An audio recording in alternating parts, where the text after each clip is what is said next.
Hello everybody and welcome to this tutorial. Today I will be talking about some of the prerequisites that you will require if you want to follow this course through. One of the first things that you need to be familiarized with is your working environment. So for myself, I have chosen to use two Linux distros. One will be Fedora 20, which is the operating system that I am using anyway. And also I will install a virtual machine. That virtual machine will be Kali Linux.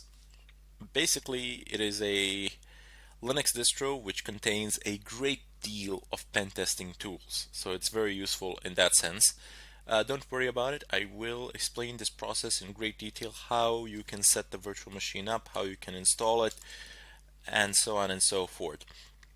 However, should you be using Windows, that is definitely not advisable for this kind of activity.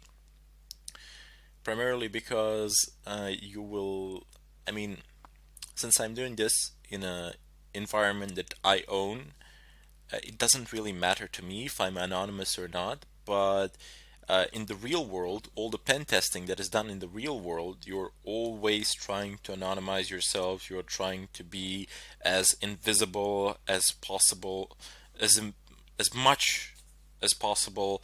You do not want them to figure out where the attack is coming from or anything of a kind. You want to wipe your trail or something of a kind. And Windows is really not good for those sort of things.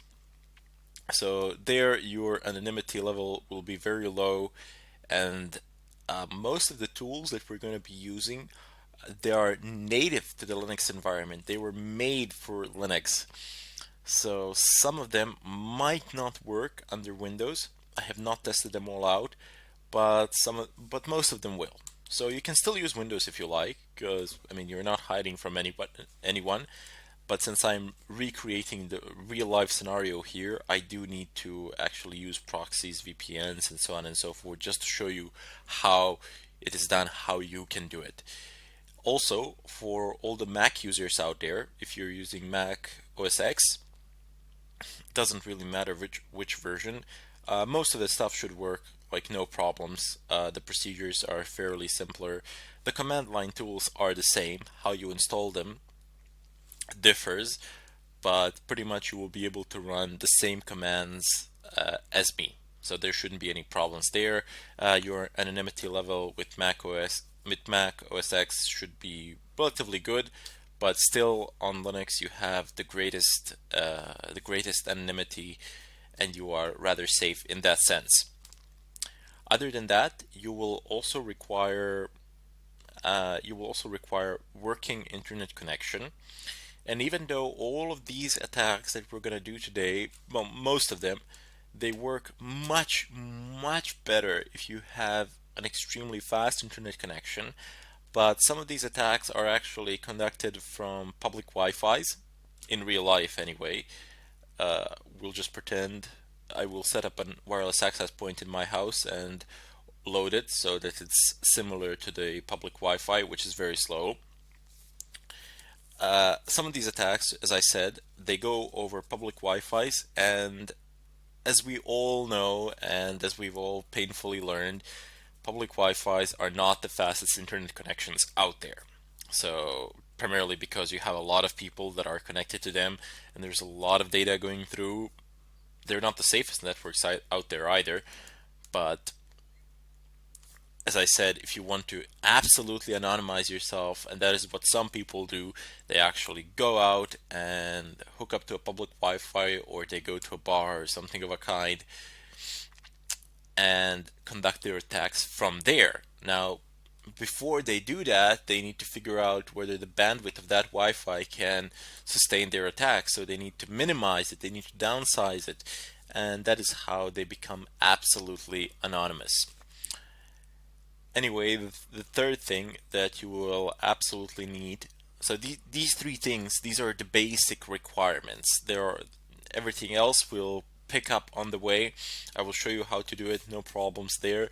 But these three things, I can't really show you how to.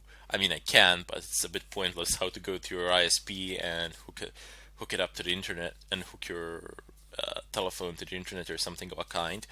But in any case, the third prerequisite is a working wireless card.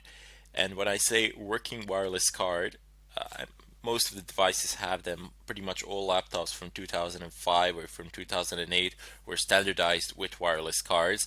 If you're using a desktop machine that doesn't have a wireless card, you should, but it's not, you don't need to. But however, if you want, you won't be able to follow through a portion of this tutorial then. You should go out and buy a USB wireless card or something of a kind. They're pretty cheap, I don't know, 10-15 bucks. So they're not that expensive and you can get them pretty much anywhere. Anyway, as I was saying, what I mean by a functional wireless network card is that it is recognized by your operating system. So if you are using a Linux distro like I am, you need to make sure that that the kernel of this Linux distro actually has the necessary drivers for the wireless card that you are using at the moment. If you're probably using Atheros or Broadcom, Atheros should be fine. Pretty much Linux kernels support a large amount of Atheros devices, if not all of them, in terms of network cards, so that should be fine.